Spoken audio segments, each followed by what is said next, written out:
Today I'm coming to you from the west end of my home so you get a good view of my deck. This is a deck where I like to come out in the morning and view wildlife. Behind my home there's about 100-acre woods that I see deer often, and I got some videos of turkeys, so that's going to be pretty cool. I'll show those here. But Millersburg is a small town. I've never lived in the town, but where I do live now, it's about 3/4 of a mile from the downtown square, from the courthouse of Millersburg. So I've really been enjoying living closer to town than I did before.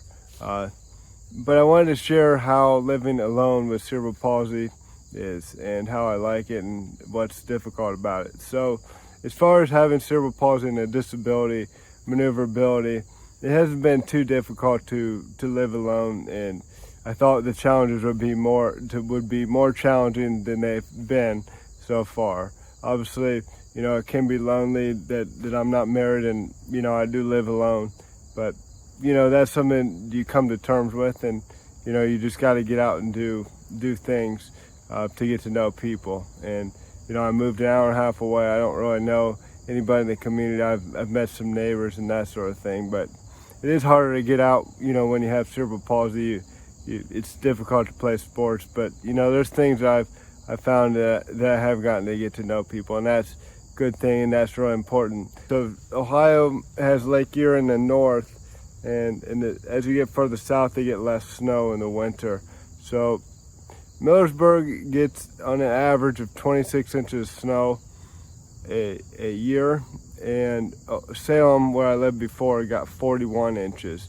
So I think I'm going to notice a difference between the amount of snow they get here, and it's going to be less than they got in Salem. So I'm going to see the winter and see if it'll be beneficial to get some sort of a snow plow, or four-wheeler, or tractor or lawnmower that is able to plow snow. So my biggest concern so far with having cerebral palsy and living alone is mowing. I was looking for condos, but I got outbid on one, but it hasn't been as bad as I thought, to be honest. But the hill is the only part that's hard, and also weed whacking, because I've had to do some weed whacking. Now I've lived here 2 months and owned it for 3.